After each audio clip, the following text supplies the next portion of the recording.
at our learning outcomes for today. So by the end of this lesson, you will be able to list the skills needed for answering exam questions and apply these skills in question 1, 20.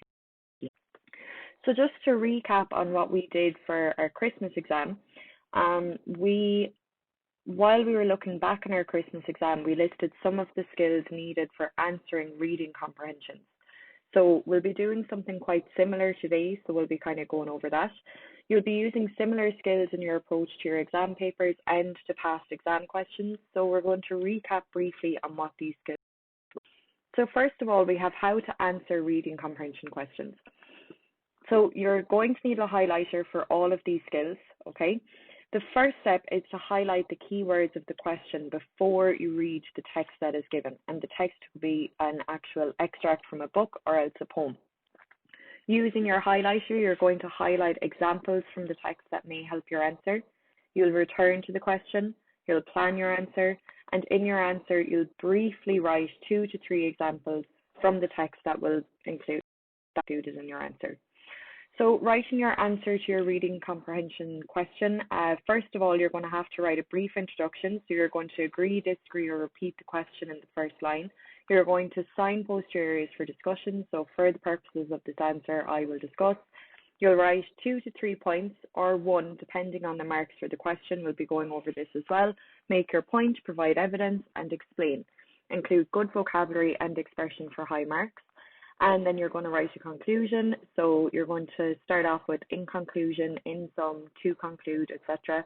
Answer the question in your conclusion and points. So as you know, we're looking at question 1, 2019, and we're going to be applying these skills to our exam papers step by step, very, very slow with examples. If you have your exam papers, it's the first question on the 2019 paper. If you do not have your exam papers, then go to examinations.ie and find the Junior Cert Higher Level 2019 paper online. Then print off question 1. Alternatively, you can use the photos on these slides. So there are no excuses for not getting your work done this week, as there are several areas that will help you. You can either use your exam papers that you've already purchased. If for some reason the 2019 paper isn't in your exam papers, it's available online. So there are really no excuses. Okay, so moving on to question 1, 2019, we're going to apply these skills. So before you begin, look at how much time you should spend on this section. It says on the paper that you are to spend 35 minutes in section A, but that doesn't mean that you spend 35 minutes on the first question. As we discussed before, it's kind of minute per mark. So question 1 is a 10-mark question. So you have about 10 minutes to answer question 1, okay? About 10 to 15 minutes if you're a slow writer. So the first step is to just read the question. Before you read the text, in this case a poem, you're going to just read the question, all right? And the question here is, do you find the poet's reaction to the lamb in this poem surprising? Explain your answer with reference to the poem. So the second step then is to highlight the important words in the question. So we've read the question, now we need to highlight the important words. So again, the question is, do you find the poet's reaction to the lamb surprising in this poem? Explain your answer with reference to the poem. And the areas that I have highlighted are poet's reaction, lamb, surprising, reference. Okay? Step 3 is to highlight the areas in the poem for your answer. So highlight what parts you might be using in your answer. Okay? So the following poem is by Paul Durcan. It's named Caught Out. Face to face with a lamb on a spring evening at twilight, I have nowhere to hide. Black legs, black ears, white baby grow. 2 black eyes peer up at me. I feel as guilty as if caught out by my granddaughter telling her a lie. So I've read through the poem, and now I'm going to highlight the areas that I need to consider for my answer. So for this, I have highlighted, I have nowhere to hide. I feel as guilty telling her a lie. Step 4, plan your answer. So make sure you include your personal response. Do you agree or disagree? Are or aren't you surprised? What evidence do you have to support this? So you'll see that I've done a quick little plan, and your plan doesn't need to be as detailed as this. It was just for the purpose of this task that I made it so detailed. So first of all, I agree that the poem that I was surprised, okay? The picture of the lamb itself is one that is pleasant and cute, but the poet describes this feeling as having nowhere to hide and I feel as guilty. So therefore, the reaction of the poet and the image that we see are different and they're contrasting. So this is basically the bones of my essay. And all I need to do is just flesh it out with some words and phrases. So now on to writing our answer, okay? So we'll pause now that we've done all our highlighting and our planning, and now we're just going to think about how we're going to write. So this is a 10-mark question. So for a 10-mark question, you must include an introductory sentence, one paragraph which includes evidence from the text, and a concluding sentence. Make sure that you make each section very clear. Do not write one big paragraph, and you'll see this in what I've written, okay? So what to include in a 10-mark answer: a brief introductory sentence, paragraph that supports your point and uses evidence from the text, and a concluding sentence.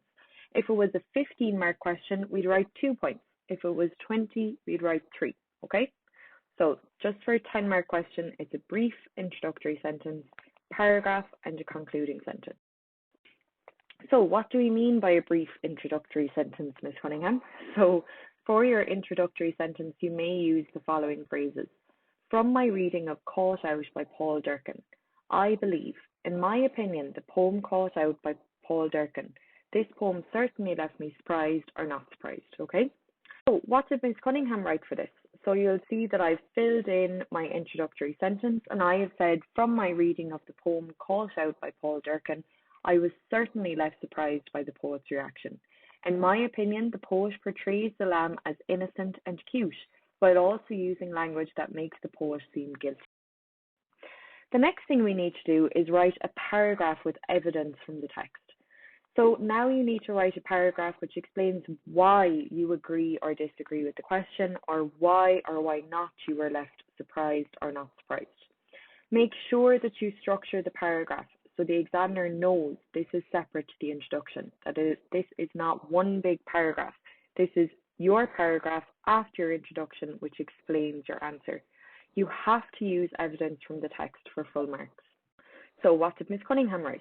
So I wrote, one reason why I found the poet's reaction surprising was because he uses language to portray an innocent, pleasant, and cute lamb before he articulates his feelings of guilt, as though he has committed a crime. He describes the lamb as having a white baby grow and 2 black eyes like a baby. It is clear that the poet is a farmer, leading this lamb to its fate. He describes himself as having nowhere to hide. He feels as guilty as if he were to tell his granddaughter a lie. These feelings of guilt and the poet's impulse to hide from the lamb are certainly surprising. It is as though he is describing a monster, not an innocent lamb. Durcan uses contrast to great effect to make the reader feel surprised, adoring, and guilty all at once. Okay. So now we have our concluding sentence. So this gives you an opportunity to hammer home the message of your answer and to remind the examiner that you deserve all 10 of the marks. You should refer to your introduction and to the point you just made. Phrases you might include in conclusion, to conclude, in sum, and clearly. Okay. So what did Ms. Cunningham write? I wrote, in conclusion, Durcan's reaction to the lamb is certainly surprising. He uses language and imagery associated with babies and children to describe the lamb before describing his own feelings of guilt. Okay?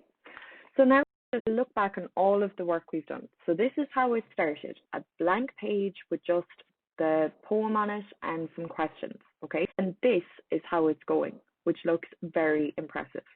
And before you've even written anything, if the examiner can see on your answer sheet that you've highlighted keywords, that you've planned your answer, and that you've highlighted quotations from the text, you are more likely to get a better grade, simply because if you have a planned answer with reference from the text, you're reaching for those higher marks, okay? When we do our test next week, I'll be changing the marking scheme so that you get marks or you don't get marks for your plan, because it is that important. Planning and rough work are so important for your work. So now we need to put it all into practice.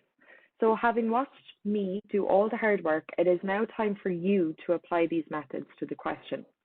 I want you to complete 2019 Section A Question 1 using these methods. In class tomorrow, we're going to look at question 2, okay? And we'll be using these steps to answer this question. You can use my sample answer to help you. So our homework this evening is to try and get Section A done.